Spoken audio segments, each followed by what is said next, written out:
আসসালামু আলাইকুম। আহসান একাডেমির পক্ষ থেকে আপার লিম্বের ব্লাড সার্কুলেশন প্রেজেন্টেশনে আপনাদের স্বাগত জানাচ্ছি। আমি এই ব্লাড সার্কুলেশনের প্রেজেন্টেশনটাকে কয়েকটা পর্বে ভাগ করেছি। এই পর্বটা হচ্ছে প্রথম পর্ব। এই পর্বে আমি ব্যাখ্যা করার চেষ্টা করব যে একটা সার্কুলেশনটা আপার লিম্বের কিভাবে শুরু হলো এবং এই কোন আর্টারিগুলো কোন দিকে যাচ্ছে, সেটা আপার লিম্বের দিকে কোনটা যাচ্ছে সেটা আমি ব্যাখ্যা করার চেষ্টা করব, এবং কিভাবে একটা আর্টারি সাপ্লাইকে পড়তে হয় অ্যানাটমিতে সেটাও ব্যাখ্যা করবে, এবং এই রিলেটেড আপার লিম্বের শুরুর অংশটুকু আজকের এই প্রেজেন্টেশনে আমি ব্যাখ্যা করব। আপনারা দেখতে পাচ্ছেন একটা বিটিং হার্ট এইভাবে হার্ট বিট করে, এই দেখতে পাচ্ছেন এই হার্ট বিট করে এই সেন্ট্রাল থোরাক্সে থেকে, এবং প্রত্যেকটা বিটের সাথে এই লেফট ভেন্ট্রিকল থেকে অ্যাসেন্ডিং অ্যাওর্টাতে ব্লাড যায়। এই অ্যাসেন্ডিং অ্যাওর্টা থেকে ব্লাডটা পার হয় আর্চ অফ দ্য অ্যাওর্টাতে। এই যে আপনি লেবেলিং দেখছেন, এটা আর্চ অফ দ্য অ্যাওর্টা। এই আর্চ অফ দ্য অ্যাওর্টা থেকে এ ছড়িয়ে যায় তিন দিকে। এইটা দেখা যাচ্ছে, এটা হচ্ছে, আমি প্রথমটা দেখালাম, এটা হচ্ছে ব্র্যাকিওসেফালিক ট্রাঙ্ক। এরপরে এই ব্র্যাকিওসেফালিক ট্রাঙ্ক থেকে এই ডান দিকে চলে যায়, এটা হচ্ছে সাবক্লাভিয়ান আর্টারি, এবং উপরে উঠে কমন ক্যারোটিড আর্টারি। বাম দিকে সরাসরি এখান থেকে উঠে লেফট সাবক্লাভিয়ান হয় এবং লেফট কমন ক্যারোটিড। তাহলে তিনটা আর্টারি উঠছে, জোড়ায় নয়। এই বাম দিকে জোড়া, কিন্তু ডান দিকে একটা উঠে। এখন আমরা দেখতে পাচ্ছি যে প্রথম উঠলো যেটা হার্ট থেকে, সেটা হচ্ছে অ্যাসেন্ডিং অ্যাওর্টা। তাহলে এটা হচ্ছে লেফট ভেন্ট্রিকলের এই বেস থেকে উঠা শুরু করে। তাহলে আমরা যদি গুণে দেখি যে এটা হচ্ছে first rib, second rib, third rib. তাহলে থার্ড রিবের এই জায়গাটা হচ্ছে কস্টাল কার্টিলেজ। তাহলে লেফট সাইডের থার্ড কস্টাল কার্টিলেজের এই বর্ডার থেকে উপরে উঠে এটা উপরে চলে যায় টু দ্য রাইট, এবং ডান দিকে ছোট্ট একটু আর্টারি, যেটা এইটা দেখছেন সেকেন্ড রিব, তার কস্টাল কার্টিলেজ আপার বর্ডার পর্যন্ত যায়। এই ছোট্ট কোর্সটা হচ্ছে 5 সেন্টিমিটারের মতো হয়, মানে 2 ইঞ্চি সাইজ লম্বা হয়, এবং এটা কার্ভ করছে সামনের দিকে এবং টু দ্য রাইট, এবং এরপরে সে কন্টিনিউ করে অ্যাজ অ্যাসেন্ডিং অ্যাওর্টাটা আর্চ অফ দ্য অ্যাওর্টা হয়ে যায়। তাহলে আর এই পয়েন্টটা, জাংশনটা হচ্ছে রাইট সাইডের সেকেন্ড কস্টাল কার্টিলেজের আপার বর্ডার। এই যে দেখা যাচ্ছে, আমি বোঝাবার চেষ্টা করেছি।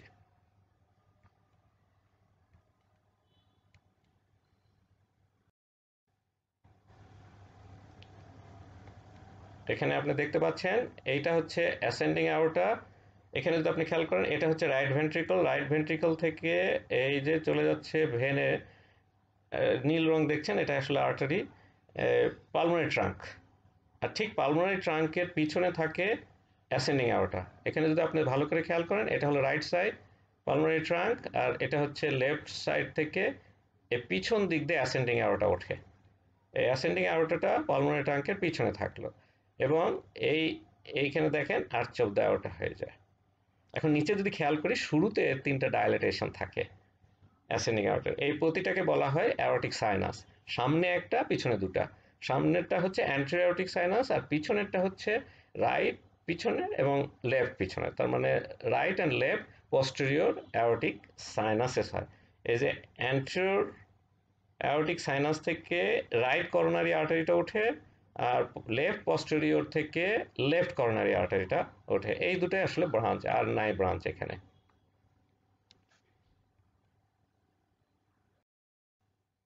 এখানে যদি খেয়াল করি, আমরা আর্চ অফ দ্য অ্যাওর্টার পজিশনটা বুঝবার চেষ্টা করছি। এখানে আমি অরিজিনটা দেখিয়েছি যে এটা কন্টিনিউ করে স্টার্নাল অ্যাঙ্গেল লেভেলে। এই যে স্টার্নাল অ্যাঙ্গেল লেভেলে কন্টিনিউ করছে সেকেন্ড কস্টাল কার্টিলেজ রাইট সাইডের আপার বর্ডার থেকে, এবং স্টার্নাল অ্যাঙ্গেল এই বরাবর থেকে ও উপর দিকে উঠে যায়। এই যে আমরা যদি দেখাই, তাহলে এই দেখেন স্টার্নাল অ্যাঙ্গেল পেয়েছে এবং কস্টাল কার্টিলেজ পেয়েছে। তার পিছন থেকে উঠে এই যে ম্যানুব্রাম স্টার্নি, তার লোয়ার হাফটা পুরাটাই আর্চ অফ দ্য অ্যাওর্টা থাকে। এটা আসলে উপরে উঠে পিছন দিকে চলে যায়। এই কিন্তু লেভেল অনেক খানিকটা পিছনে চলে যায়। পিছনে যে পোস্টেরিয়র এবং ইনফেরিয়র ডিরেকশনে নামতে থাকে, যেটা হচ্ছে ডিসেন্ডিং থোরাসিক অ্যাওর্টা। তাহলে আর্চ অফ দ্য অ্যাওর্টাটা আমরা এখানে দেখতে পাচ্ছি। এই যে এই রিলেশনে যদি দেখি, এই আপনারা দেখতে পেলেন যে স্টার্নাম আঁকালাম, ম্যানুব্রাম স্টার্নি, এবং তারপরে এই আর্চ অফ দ্য অ্যাওর্টাটা বডির মধ্যে আঁকতে চেষ্টা করেছি। তাহলে এইটা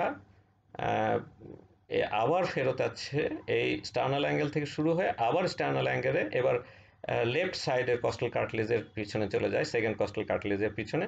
সো পুরাটাই স্টার্নাল অ্যাঙ্গেল বরাবর থেকে শুরু হয়ে স্টার্নাল অ্যাঙ্গেলে শেষ হয়।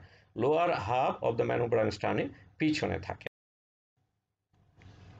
এখানে আপনি যদি খেয়াল করছেন যে ব্রাঞ্চগুলো, এইটুকু হচ্ছে অ্যাসেন্ডিং, এটা হচ্ছে ডিসেন্ডিং থোরাসিক অ্যাওর্টা। ঠিক এই স্টার্নাল অ্যাঙ্গেল বরাবর শুরু হলো এবং স্টার্নাল অ্যাঙ্গেল বরাবর শেষ হয়, এবং এর কনভেক্স বর্ডার থেকে তিনটা আর্টারি উঠে। একটা হচ্ছে ব্র্যাকিওসেফালিক ট্রাঙ্ক ডান দিকে, আর বাম দিকে হয় এই যে বাম সাবক্লাভিয়ান এবং বাম কমন ক্যারোটিড। এই কমন ক্যারোটিড এবং নেক এটা আপার লিম্বে চলে যায় লেফট সাবক্লাভিয়ান। এ উঠে ঠিক ডিভাইড করে রাইট সাইডের এই কমন ক্যারোটিড এবং সাবক্লাভিয়ান তৈরি করে। এটা ঠিক স্টার্নোক্লাভিকুলার, রাইট স্টার্নোক্লাভিকুলার জয়েন্টের পিছনে। সাবক্লাভিয়ান আর্টারিটা দুই সাইডে দুই রকম ভাবে শুরু হয়। আপনি যদি দেখেন, এই যে আমরা আর্চ অফ দ্য অ্যাওর্টাটা বুঝতে পারছি, ডান দিকে হয়ে চলে গেল হচ্ছে ব্র্যাকিওসেফালিক ট্রাঙ্ক, এবং এই যে ক্লাভিকল এবং ম্যানুব্রাম স্টার্নি জয়েন্ট, স্টার্নোক্লাভিকুলার জয়েন্টের পিছনে রাইট সাইডের পিছনে এই সাবক্লাভিয়ান আর্টারিটা শুরু হলো। কিন্তু বাম সাইডে আর্চ অফ দ্য অ্যাওর্টা থেকেই সাবক্লাভিয়ান তৈরি হয়ে গেছে। তাহলে এই দুই সাইডের একটু ভ্যারিয়েশন পাওয়া গেল। রাইট সাইডে ব্র্যাকিওসেফালিক ট্রাঙ্কের ব্রাঞ্চ রাইট স্টার্নোক্লাভিকুলার জয়েন্টের পিছনে তৈরি হয়, আর এটা হলো থোরাক্সে তৈরি হচ্ছে আর্চ অফ দ্য অ্যাওর্টা থেকে। সুতরাং এইটা একটু বড় হয়, ওটা একটু ছোট হয়। কতদূর পর্যন্ত যায়? এই যে ফার্স্ট রিবের আউটার বর্ডার পর্যন্ত। তাহলে সাবক্লাভিয়ান এইটুকু সাবক্লাভিয়ান রাইট সাইডে, এই সাইডে এখান থেকে এতটা হচ্ছে লেফট সাইডে সাবক্লাভিয়ান। দেখেন লাল রং দিয়ে আমি দেখাবার চেষ্টা করেছি। এই ডান দিকে, এই যে এখন আমি সাদা ডটটা দিলাম ওই জায়গায়, এটা সাদা ডটটা দিয়েছি সব। তাহলে সাবক্লাভিয়ান আর্টারিটা দেখেন, এই যে এই মাসলটা হচ্ছে স্ক্যালিনাস অ্যান্টেরিয়র। স্ক্যালিনাস অ্যান্টেরিয়র মাসলটা ফার্স্ট রিবে এসে ইনসার্শন নেয়, ঠিক তার পিছনে থাকে সাবক্লাভিয়ান আর্টারি। তাহলে সাবক্লাভিয়ান আর্টারিটা তিন ভাগে ভাগ হয়। এই মাসলটার মেডিয়ালি এক অংশ, এই মাসলটার ল্যাটারালি এক অংশ, আর একটা এই মাসলের পিছনে। তাহলে আমরা বলতে পারি first part, second part and third part. তাহলে ফার্স্ট পার্টটা medial to the muscle, second পার্টটা behind the muscle, and third পার্টটা হচ্ছে lateral to the muscle up to the lateral border of the first rib. তাহলে first রিবের যদি lateral border পর্যন্ত যাওয়ার পর ও অ্যাক্সিলারি আর্টারি হয়, এই জায়গাটাকে তখন আমরা বলি অ্যাক্সিলারি আর্টারি। তাহলে টার্মিনেশন হচ্ছে at the lateral border of first rib, এটা কন্টিনিউ করছে অ্যাজ অ্যাক্সিলারি আর্টারি। আশা করি বোঝা গেল।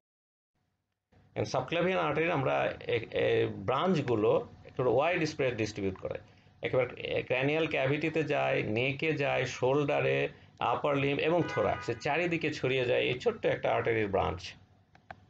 তাহলে ব্রাঞ্চগুলো ফার্স্ট পার্ট থেকে, আমরা যদি ফার্স্ট পার্ট দেখি তাহলে ভার্টিব্রাল আর্টারি দেখতে পাবো, এই যে উঠে ও সোজা যে এই যে ক্র্যানিয়াল ক্যাভিটিতে চলে যাচ্ছে ফোরামেন ট্রান্সভার্সারিয়ামের ভিতর দিয়ে, এবং ফোরামেন ম্যাগনাম দিয়ে ও ভিতরে ঢুকে যায়। দ্বিতীয়টা দেখেন Thyro cervical triangle, thyroid gland এবং নেককে দেয়।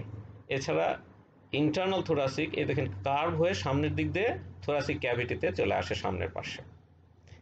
তাহলে এই তিনটা আর্টারি আমরা পাচ্ছি ফার্স্ট পার্ট থেকে আসছে, যারা এইটা চলে যাচ্ছে ক্র্যানিয়াল ক্যাভিটিতে, এটা নেক এবং থাইরয়েড গ্ল্যান্ড সহ অন্যান্য স্ট্রাকচার দেয়, এটা থোরাসিক ওয়ালের সামনের পার্ট। আমরা যদি সেকেন্ড পার্টে দেখি তাহলে সেকেন্ড পার্টে একটা আর্টারি পাবো, এটা হচ্ছে কস্টোসার্ভাইকাল, যার থেকে আমরা সুপিরিয়র ইন্টারকস্টাল আর্টারি পাই, যেটা ফার্স্ট আর সেকেন্ড ইন্টারকস্টাল আর্টারি বানায়, এবং ডিপ সার্ভাইকাল আর্টারি আমরা এখান থেকে ব্রাঞ্চ হিসাবে পাই। আর থার্ড পার্ট যেটা আমরা পেলাম তার কোনো ব্রাঞ্চ নাই, ও কন্টিনিউ করে অ্যাজ অ্যাক্সিলারি আর্টারি। তাহলে অ্যাক্সিলারি আর্টারি সম্পর্কে আমরা শুরুটা বুঝতে পেরেছি যে এটা হচ্ছে ফার্স্ট রিব, সুতরাং তার ল্যাটারাল বর্ডার থেকে অ্যাক্সিলারি আর্টারি শুরু হবে। তাহলে এটা ফার্স্ট রিবের ল্যাটারাল বর্ডারে সাবক্লাভিয়ান আর্টারির কন্টিনিউয়েশন হিসাবে এটা চলতে থাকে। তাহলে continuation of the subclavian artery at the lateral border or outer border of the first rib.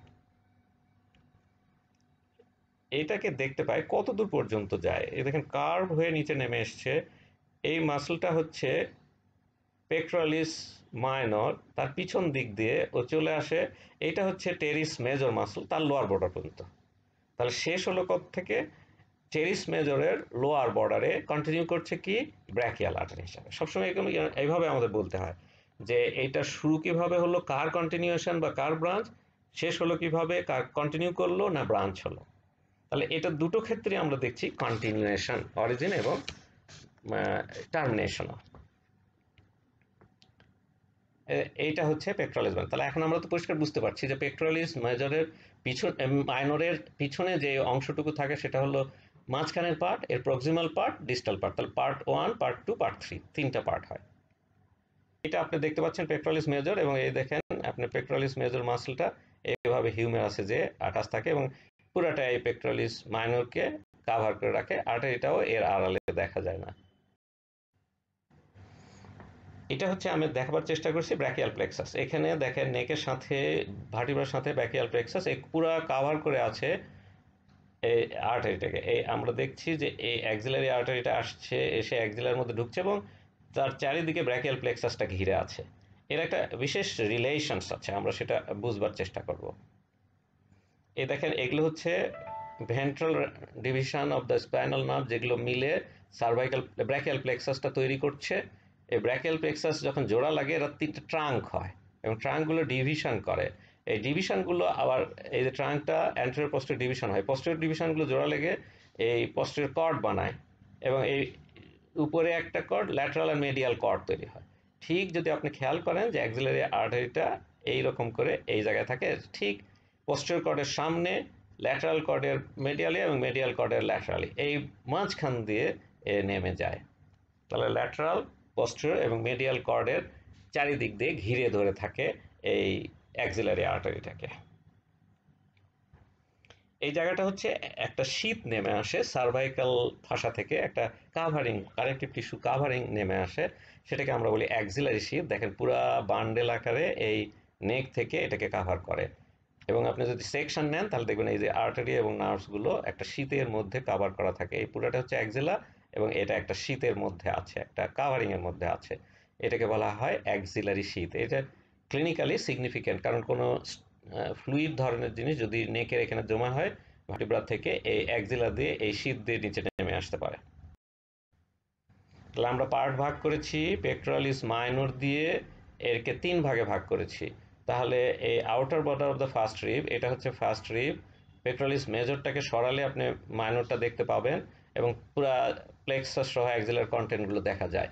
তাহলে আমি ক্লিয়ার করছি, এই প্রক্সিমাল পার্টটাকে আমরা ফার্স্ট পার্ট বলি এবং এর পিছনের মাসলটার পিছনের পার্টটাকে আমরা সেকেন্ড পার্ট বলি এবং এটাকে বলি আমরা থার্ড পার্ট। কত দূর পর্যন্ত? টেরিস মেজরের ইনফেরিয়র বর্ডার পর্যন্ত। এই মাসলটা হচ্ছে ল্যাটিসিমাস ডরসি আর ওইটা হচ্ছে টেরিস। তাহলে আমরা তিনটা ভাগে ভাগ করেছি। এই যে দেখছেন ফার্স্ট পার্ট, সেকেন্ড পার্ট এবং থার্ড পার্ট। ফার্স্ট পার্ট থেকে কি কি ব্রাঞ্চ হলো এখানে একটা মনে রাখার সুবিধা আছে। ফার্স্ট পার্ট থেকে একটা, সেকেন্ড পার্ট থেকে দুটো, থার্ড পার্ট থেকে তিনটা। তাহলে প্রথম যে ব্রাঞ্চটা আসছে এইটা হচ্ছে সুপিরিয়র থোরাসিক আর্টারি, এটা হচ্ছে ফার্স্ট পার্ট থেকে আসা। এটা হলো সেকেন্ড, আসলে মাসলটাকে একটু সরানো হয়েছে বলে এটাকে ফার্স্ট পার্টের মনে হচ্ছে, এটা আসলে সেকেন্ড পার্টের শুরু থেকে আসে। এইটার নাম হচ্ছে আপনি দেখছেন থোরাকো অ্যাক্রোমিয়াল। আর এরপরে যেটা দেখা যাচ্ছে এই আর্টারিটা হচ্ছে ল্যাটারাল থোরাসিক আর্টারি। তাহলে এই দুটো হচ্ছে সেকেন্ড পার্টের পার্ট এবং থার্ড পার্ট থেকে তিনটা, এখানে 1, 2, 3। এই প্রথম যে আর্টারিটা আসছে এটা হচ্ছে সাব স্ক্যাপুলার আর্টারি, আর এই দুটো artery anterior and posterior circumflex humeral artery. তাহলে আমরা দেখেন এই থার্ড পার্ট থেকে তিনটা, sub scapular, anterior and posterior circumflex humeral. Second part থেকে দুটো, থোরাকো অ্যাক্রোমিয়াল, ল্যাটারাল থোরাসিক, এবং ফার্স্ট পার্ট থেকে একটা সুপিরিয়র থোরাসিক আর্টারি। এগুলো হচ্ছে অ্যাক্সিলারি আর্টারির ব্রাঞ্চ। আমরা খেয়াল করছি যে এই যে এটা অ্যাক্সিলারি আর্টারি, আমাদের এখান থেকে পেক্টরালিস মেজর এবং মাইনর সরিয়ে ফেলা হয়েছে, সুতরাং অ্যাক্সিলার স্ট্রাকচারগুলো এক্সপোজড হয়ে গেছে। এখন এইটা ব্র্যাকিয়াল অ্যাক্সিলারি আর্টারিটা কন্টিনিউ করবে অ্যাজ ব্র্যাকিয়াল আর্টারি। কোথায়? এই টেরিস মেজরের লোয়ার বর্ডারে। তাহলে আমরা আগে পর্যন্ত দেখেছি, এখন দেখছি যে অ্যাক্সিলারি আর্টারি যেমন টার্মিনেশন ছিল, ঠিক একইভাবে ব্র্যাকিয়াল আর্টারি শুরু হয় at the lower border of teres major muscle as the continuation of axillary artery. তাহলে এখানে চলে এসে দেখেন ব্র্যাকিয়াল প্লেক্সাসের এইটা হচ্ছে মেডিয়ান নার্ভ। তাহলে মেডিয়ান নার্ভের পিছন দিক দিয়ে যে ল্যাটারালি হয়, এবং দেখেন এই একেবারেই সাবকিউটেনিয়াস থাকে স্কিন এবং সুপারফিশিয়াল ফাসার নিচে। এইটা হলো বাইসেপস ব্র্যাকাই, এটা মেডিয়ান নার্ভ। তার মাঝখান দুইয়ের মাঝখান দিয়ে এলবোর কাছে আসে, এলবোর সামনে থাকে এই দুটো এপিকন্ডাইল দেখা যায়, এটা কার্ভ করে যাচ্ছে, এবং দুটো হিউমেরাল এপিকন্ডাইল মেডিয়াল আর ল্যাটারাল তার মাঝামাঝি জায়গায় ও থাকে, এবং এই জায়গাটা বিসিপিটাল অ্যাপোনিউরোসিস এবং বাইসেপস টেন্ডনের পিছনে কভারে চলে যায়। তাহলে এতদূর পর্যন্ত এই এলবো। এখন আপনারা দেখতে পাচ্ছেন ওই কোর্সটাকে একটু ছোট করে দিয়েছি। এইটা ব্র্যাকিয়াল আর্টারিটা এখান থেকে শুরু হয়ে ও নিচে নামছে। ইম্পর্টেন্ট স্ট্রাকচার যে এই দেখেন পুরাটা লেন্থ, শুধু শেষে যে তাছাড়া পুরো লেন্থটাই ও সাবকিউটেনিয়াস মানে স্কিন এবং ফাঁসার নিচে থাকে। এবং যে এটা হচ্ছে এই মাসলটা দেখতে পাচ্ছেন বাইসেপস ব্র্যাকাই মাসল, এবং এইটা হচ্ছে মেডিয়ান নার্ভ। এই দুইয়ের মাঝখান দিয়ে এ চলে আসতে থাকে।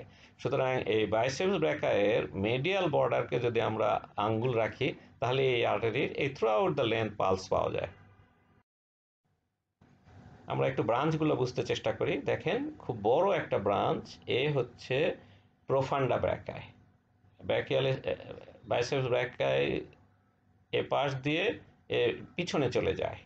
এখানে একটা চারটা মাসলের একটা স্পেস আছে, গ্যাপ আছে, ওই গ্যাপ দিয়ে ও পিছনে চলে যায়। প্রোফান্ডা থেকে আমরা একটু ব্যাখ্যা করব, দেখাবো কোর্সটা একটু। এছাড়াও সে অনেকগুলো মাসকুলার ব্রাঞ্চ দেয়, এই ডিফারেন্ট কম্পার্টমেন্টসের মাসলগুলোকে দেয়। এই হিউমেরাসের নিউট্রিয়েন্ট আর্টারিটাও এই ব্র্যাকিয়াল আর্টারি থেকে ওঠে। এখন এই যে কোল্যাট্রাল ব্রাঞ্চগুলো, সুপিরিয়র এবং ইনফেরিয়র আলনার কোল্যাট্রাল, এই এর সাইডেও অনেক সময় এটা ওঠে, বাট এটা রেডিয়াল আর্টারি থেকে বেশি ওঠে। এই হিউমেরাল কোল্যাট্রাল, রিকারেন্ট হিউমেরাল কোল্যাট্রাল আর্টারি যেটা আসে, কিন্তু এরা এই দুটো আসলো, এবং এর শেষ হয় আমরা দেখি যে এটা হচ্ছে রেডিয়াসের তার নেকের কাছে যে ও দুটো ব্রাঞ্চ হয়, একটা হলো রেডিয়াল আর একটা হচ্ছে আলনার। রেডিয়ালটা ল্যাটারাল সাইডে থাকে, আলনারটা মিডিয়াল সাইডে থাকে। তাহলে এইগুলো হচ্ছে ব্র্যাকিয়াল আর্টারির ব্রাঞ্চ। আমি বলছিলাম যে প্রোফান্ডা ব্র্যাকাই আর্টারিটা সবচেয়ে বড় ব্রাঞ্চ এই আর্টারিটার, এই যে ব্র্যাকিয়াল আর্টারির, এবং একটা কোয়াড্রাঙ্গুলার মাসকুলার স্পেস আছে, তার ভিতর দিয়ে পিছনে আসে, এবং এ ফলো করতে থাকে এই যে এইটা হচ্ছে নার্ভ, রেডিয়াল নার্ভ। তাহলে এই রেডিয়াল গ্রুভের মধ্যে ঢুকে রেডিয়াল নার্ভটাকে ফলো করে যেতে। ব্র্যাকিয়াল আর্টারিটা কেমন করে শেষ হলো? তাহলে ব্র্যাকিয়াল আর্টারিটা দেখেন নেমে এসেছে, এলবোর সামনে এসছে। যখন এলবোর সামনে এসছে তখন ও এই যে বিসিপিটাল অ্যাপোনিউরোসিসে ঢাকা পড়ে যায়, এবং এই যে টেন্ডনটা বাইসেপস টেন্ডনের মেডিয়ালি থেকে নিচের দিকে নেমে ও দেখে যেখানে হচ্ছে নেক অফ দ্য রেডিয়াস থাকে। এই হাড্ডিটার নেকের ঠিক মেডিয়ালি ও দুই ভাগে ভাগ হয়, একটা হচ্ছে রেডিয়াল আর্টারি আর একটা হচ্ছে আলনার আর্টারি। তাহলে এই বাইফার্কেশনের জায়গাটা আমরা দেখতে পাই না, কারণ এই যে বিসিপিটাল অ্যাপোনিউরোসিসের নিচে ঢাকা থাকে, এবং এটা হচ্ছে ওই টেন্ডনটা ফিল করলে তারই মেডিয়ালে থাকে, আমরা পালস নিতে পারি না এই অ্যাপোনিউরোসিসের কারণে। এখানে ক্লিনিক্যাল সিগনিফিকেন্স হচ্ছে এই যে ব্র্যাকিয়াল আর্টারির আমরা থ্রু আউট দ্য লেন্স কিন্তু পালসটা নিতে পারি, পালস ফিল করতে পারি। একেবারে বাইসেপস ব্র্যাকাই মাসলের যে মিডিয়াল বর্ডারে আমরা আঙ্গুল রাখি, তাহলে যে কোনো জায়গায় এর পালসটা পাওয়া যায় একদম পুরা লেন্থের। এবং একে দেখেন এই বন্ডসের সামনে চলে আসে, এই জায়গাটাতে একে প্রেশার দিলে ও কোলাপস করে ইজিলি। তাহলে আমরা এই জায়গাটাকে সেই জন্য ব্লাড প্রেশার মেজারমেন্টের জন্য ইউজ করি। এই lower part half of the হিউমেরাসটাকে আমরা ইউজ করি ব্লাড প্রেশার মেজারমেন্টের জন্য। এছাড়াও গুরুত্বপূর্ণ হচ্ছে যে ব্লাড প্রেশারটা কি বলতে কি বুঝি আমরা, এই যে আর্টারির মধ্যে যে যখন ব্লাড ফ্লো করে তখন ও পারপেন্ডিকুলারলি ল্যাটারাল ওয়ালের উপরে একটা চাপ সৃষ্টি করে, ওইটাকে আমরা ব্লাড প্রেশার বলি। তাহলে ধরেন যখন হার্ট পাম্প করছে তখন সর্বোচ্চ প্রেশার থাকে, ওটাকে বললাম সিস্টোলিক প্রেশার। ধরুন 120 মিলিমিটার অফ মার্কারি হলো, তাহলে সর্বোচ্চ প্রেশার এখানে থাকে 100 মিলিমিটার। আর যখন ডায়াস্টল চলে যাচ্ছে প্রেশার ফল করতে করতে 80-র কাছে নামতেই ওটা আবার উঠে যাচ্ছে, তাহলে 80-র নিচের নামে না। তাহলে এই যে প্রেশার রেঞ্জটা, এর মধ্যেই ব্লাড প্রেশার থাকতে থাকে, 120-এ উঠছে আবার 80, ফলে ফ্লো করতে থাকে। এই এই অবস্থাটাকে ব্যবহার করে আমরা ব্লাড প্রেশার মেপে থাকি। তাহলে আমরা কাফটা দিয়ে 120-এর উপর তুললে ওটা কোলাপস করে, তারপরে আমরা বুঝতে চেষ্টা করি শব্দটা কখন শুরু হলো প্রেশারটা, এবং এইটা আমরা মাপতে পারি। আরেকটা জিনিস খেয়াল করতে হয় যে মেডিয়ান নার্ভ কিন্তু এর সঙ্গে ভেরি ক্লোজলি থাকে, সুতরাং আমরা এই যে যখন চাপ দিব, অতিরিক্ত চাপ হলে পেইন হয়, কারণ এখানে নার্ভের উপরে চাপ পড়ে। এই দেখেন মেডিয়ান নার্ভটা খুব ক্লোজলি এর সাথে থাকে, সুতরাং এখানে কাপ দিয়ে প্রেশার দিলে মেডিয়ান নার্ভের উপরও চাপ পড়ে। এখন আমরা একটু ব্লাড প্রেশারের অ্যানাটমিটা, ব্লাড প্রেশার মেজারমেন্টের অ্যানাটমিটা ব্যাখ্যা করতে চেষ্টা করি। আমরা দেখেন যে এই পালস এখানে নিতে চেয়েছি, এটা যদি ভাগ হয়, ধরেন এটা আলনার আর্টারি এবং রেডিয়াল আর্টারি, তাহলে এই রেডিয়াল আর্টারির উপর আমরা রেডিয়াল পালস নিতে পারি। তাহলে পালসটা দেখেন যখন হচ্ছে ব্লাড প্রেশার, ব্লাডটা এই আর্টারির ভিতরে প্রেশারটা বেশি থাকছে, আমরা নর্মালি কোনো চাপ নেই। এখন যদি কাপ দিয়ে আমরা চাপ দিতে থাকি, তাহলে কি হবে, এই জায়গাটার প্রেশার বাড়তে থাকবে অন্য জিনিসগুলো, ফলে যখন সর্বোচ্চ আর্টেরিয়াল ফ্লো ব্লাডের চেয়ে এই চাপটা বেশি হবে, তখন পুরো আর্টারি ক্লাপস করবে। তখন আপনি যদি ওখানে স্টেথোস্কোপ রাখেন তাহলে কোনো শব্দ পাবেন না ফ্লোর জন্য। এখন এই রেডিয়াল পালসও বন্ধ হয়ে যাবে। এখন আপনি এটাকে কমাচ্ছেন, আমরা এই উদাহরণস্বরূপ 120 বলেছিলাম সর্বোচ্চ, তাহলে এই কাফের প্রেশার যখন 120-এর নিচে নামবে, তখনই সর্বোচ্চ যখন প্রেশার উঠবে তখন একটু করে ব্লাড যাবে। আপনি এটাকে নামিয়েছেন 120-এর একটু নিচে, মানে 119-18 করেছেন, তখনই কিন্তু ব্লাড যাওয়ার শুরু হবে, জেটিং হবে, তাহলে একটা সাউন্ড আসবে। তাহলে যখনই এই প্রেশারটা ওই প্রেশারের জাস্ট নিচে নামবে, তখনই একটা জেটিং এর সাউন্ড পাবো, এইটাকে আমরা বলি সিস্টোলিক প্রেশার। তার মানে এই দুটো কিন্তু ইকুয়াল হয়ে গেছে, অথবা এই কাপ প্রেশারটা জাস্ট নামছে, তখনই আমরা বলি যে এইটা হচ্ছে সিস্টোলিক প্রেশার। এখন ওকে কাফটাকে আরো রিলিফ করছি, প্রেশারটা আস্তে আস্তে সাউন্ডটা একটু মাফল হচ্ছে, এবং যখন এই দুটো সর্বনিচ্চের নিম্নে নেমে যাবে, যেমন 80 আমরা ধরেছিলাম, 80-র নিচে নামবে, তখন ফ্লো নর্মাল হয়ে যাবে, কোনো সাউন্ড আর থাকবে না, মাফল হতে হতে হতে সাউন্ডটা যখন চলে যাবে, ওটাকে আমরা বলি equal to the lowest pressure, means diastolic pressure. তাহলে আমরা ব্লাড প্রেশার মেজারমেন্টে ব্র্যাকিয়াল আর্টারিতে কিভাবে করা হয় তার অ্যানাটমিটা ব্যাখ্যা করবার চেষ্টা করব। এই প্রেজেন্টেশনে থাকার জন্য অনেক ধন্যবাদ।